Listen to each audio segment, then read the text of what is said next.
Bismillahirrahmanirrahim. Assalamualaikum warahmatullahi wabarakatuh dan salam sejahtera. Jadi terima kasih Syafiq dengan Nasrun sebab hadir sama-sama kita untuk kita cakap tentang adab berkomunikasi di dalam media sosial. Okay. Sebenarnya adab berkomunikasi ni luas tau, secara ratanya lah kita nak cakap pasal adab berkomunikasi ni.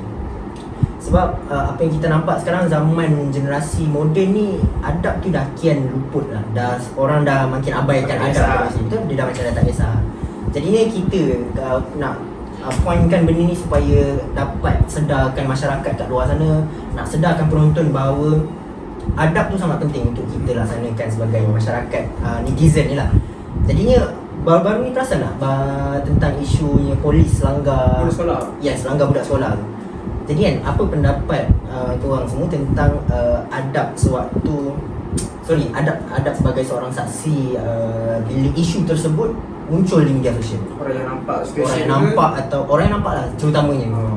Saya pandangan saya, kalau saya sebagai seorang saksi kejadian kemalangan macam hari tu, saya akan cuba untuk hindari daripada menyebarkan gambar atau video yang terlalu ekstrim. Contohnya macam kita rakam keseluruhan kejadian berlaku, polis tu langgar budak tu kejar-kejar kan. Kalau boleh kita jangan viralkan lah, sebab macam tak sesuai dan merugikan kisah kepada keluarga mangsa lah.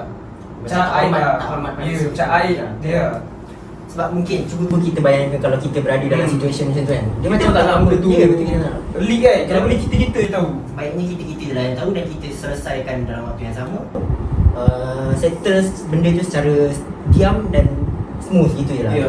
Kalau orang lain masuk campur, dia akan jadi rojak lah. Sebab that's why kita nak masukkan adab komunikasi. Benda tu tak boleh tutup sebab isu tu terlalu besar. Betul juga. Melibatkan satu anggota polis dan seorang budak sekolah. Betul juga. Satu kena pertimbangkan juga kan benda-benda macam tu. So pula kita nak cakap pasal emosi. Sama ada social media ni dia mempengaruhi sikap pengguna social media ataupun tidak. Cuba bagikan pandangan korang. Pada pendapat saya lah, pengguna sosial media patut bersikap bertoleransi lah. Jangan terlalu mengikutkan perasaan, emosi ketika menaik komen tersebut. Kalau tak rasa perlu komen, jangan komen. Betul tak? Baik. Biasanya dia orang terlalu ikut perasaan. Dia tak ketika apa situasi tu, situasi tu apa yang jadi, cuma dia terjudge je. Kalau dia komen nanti akan menambahkan negatif impact. Biasanya dia orang ni cubalah menjadi hakim dengan juri di media sosial. Lepas tu macam dia efek lah polis misi settle. Benda tu tak settle lagi. Cuma dia orang dah terjudge benda tu. Tu bagi solution tu. Jadi lagi susah. Sebab tu kadang-kadang kita kena bagi tahu kat keluarga kita, sepatutnya benda ni tak boleh nak terlalu ikutkan emosi lah. Sebab tu saya selalu pesan kat keluarga, macam contoh anak saudara saya, banyak kecil-kecil diorang, kebanyakan budak-budak kecil lah yang akan terikut-ikut dengan media sosial. Bila nampak sesuatu isu diorang macam trigger untuk komen tau. Jadi saya selalu pesan kat anak-anak saudara saya yang kecil-kecil, yang baru nak yang baru nak tahu tentang sosial media, diorang selalu sangat nak komen benda-benda yang tak perlu kan sebenarnya, tapi diorang still nak komen. Jadi benda tu tak perlu pun. Betul. Dia hanya menguruskan lagi keadaan lah. Ya betul, dia hanya menguruskan lagi keadaan. Dan cuba kita bayangkan kalau kita dalam situasi orang tersebut kan, macam contoh polis macam tadi kan, kita dalam situasi orang tersebut, jadi mesti lah kita trigger benda-benda macam tu. Betul. Okay. Jadi itu pasal soalan kedua tadi kan. Jadi kita point balik pada isu yang ketiga, pasal berita palsu. Sebabnya kita cakap pasal media sosial ni mesti akan ada penyebaran berita palsu. Jadi apa pendapat korang untuk cara elakkan berita palsu? Bagi pendapat saya, kita perlu menyelidik dahulu berita tersebut adakah sahih atau tidak. Dan yang kedua, pihak berkuasa perlu mengambil tindakan ke atas individu yang menyebarkan berita palsu ini. Faham? Sebabnya dia lah, kadang-kadang kita pun sebagai netizen ni kita tak tahu sama ada benda betul ke tak kan. Jadi kena refer pada benda yang betul lah. Macam Google sekarang banyak benda yang boleh cari ujung jadi kan. Kadang-kadang dekat media sosial ni mostly wartawan dia akan suka buat tajuk-tajuk yang provokasi. Itu saya perasan. Kadang-kadang tu tak, isi tu tak menggambarkan dia punya tajuk untuk dia orang senang tarik minat orang luar. Saya faham. Sebab itu memang point wartawan untuk dapat attraction lah daripada orang ramai. Jadinya sepatutnya wartawan pun perlu memainkan peranan penting lah dalam meletakkan tajuk ataupun topik dalam sebuah. Kita sebagai pembaca pun kita kena make sure kita baca betul. semua dia punya sama ada betul ataupun tidak. And then kita sebagai pengguna media sosial, lepas kita baca tajuk tersebut dan kita teruslah research sama ada benda itu betul ataupun tidak. Kalau kita nak nak komen ataupun nak buat pelbagai kesimpulan dan sebagainya. Jadi sepatutnya perlu ada kajian tersendiri. Macam itulah sepatutnya.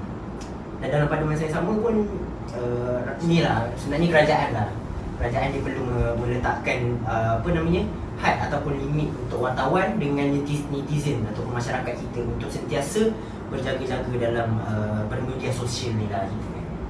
Memandangkan kita tengah berbincang tentang isu ataupun adab berkomunikasi, sebenarnya kita ada satu tetamu jemputan tau. Dia ni adalah salah seorang yang tidak mengamalkan adab berkomunikasi secara betul lah. Jadi kita nak bawa tetamu jemputan ni untuk sama-sama kita sharekan pengalaman dia ataupun dia punya pandangan ataupun pendapat lah.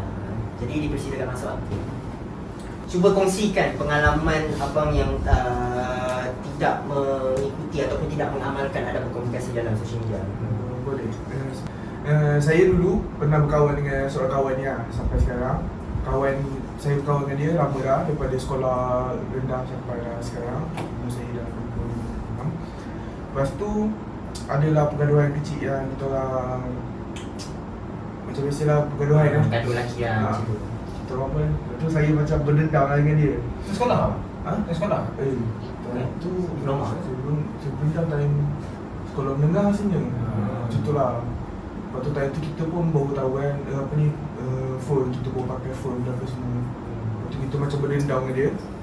Kita berdendam, kita pun viralkan video-video dia ke ataupun Aib dia lah. aib dia. Aib kawan saya lah, saya sebarkan. Saya tak tahu pula saya sebarkan tu sampai dah viral ke orang luar sekali semua.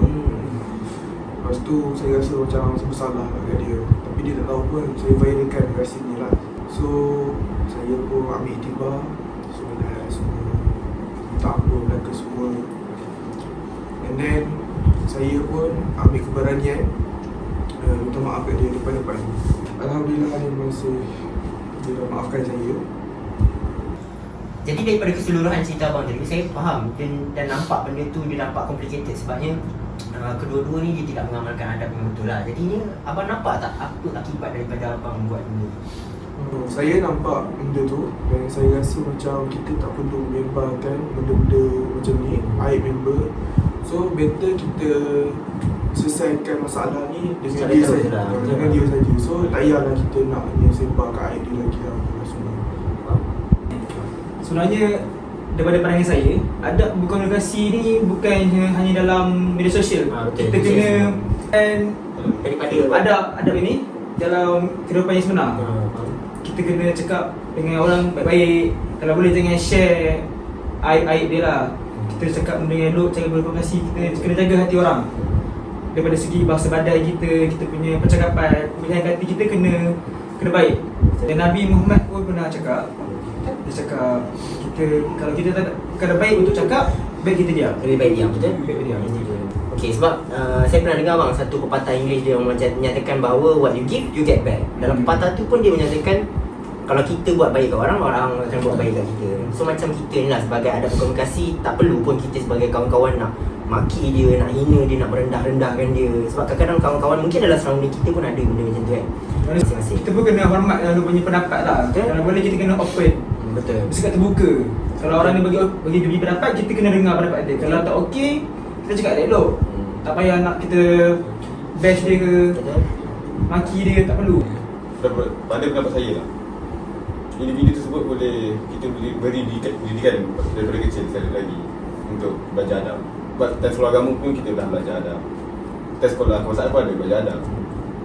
Nak betulkan balik lah. Sebab bila dah besar kita nak betulkan lagi pasal adab ni dia Susah lah.